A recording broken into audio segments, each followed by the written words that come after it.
All right, so here's a quick update on my begonia beefsteak plants that they were cuttings that I got in my last video that I did. They are growing babies. I separated them because I put them in, I've been extremely busy. And I've been gardening in the meantime, in my little downtime. And here is the first cup that I had them growing in. I had both in one, and one was overlapping the other. So this one started producing babies on the back side of the leaf cutting.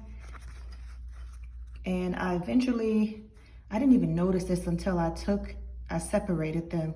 I did neglect them. I had two other little babies. I don't know the name of those, but they died because they were stuck in between. They were in small little containers, little pots, and I just couldn't see them with all this going on in my schedule.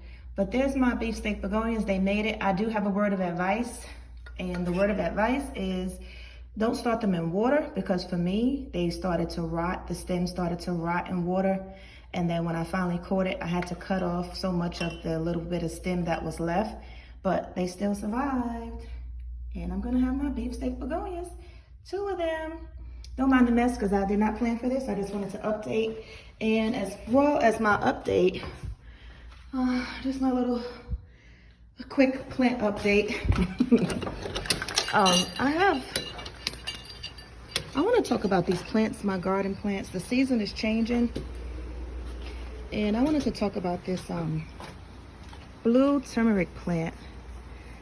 So when you grow this blue turmeric plant in pots, we're nearing the end of the season. It's September now. We're still in the 88 degrees, but our nights are dropping down, so my garden is kind of dwindling down. But my whole patio is packed with plants.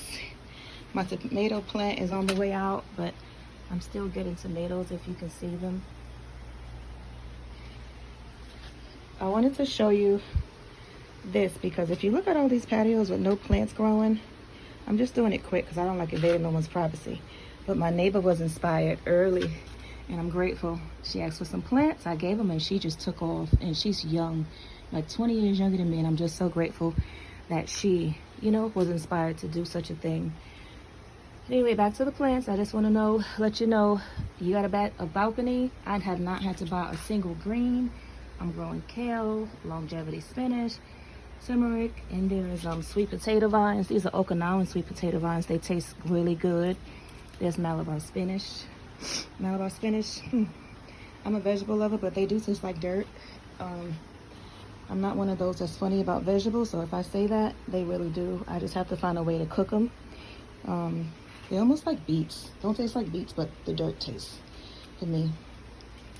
This is actually Jerusalem artichoke, the sunchokes. I'm growing them for the first time. Some of these are gonna be ready to come out.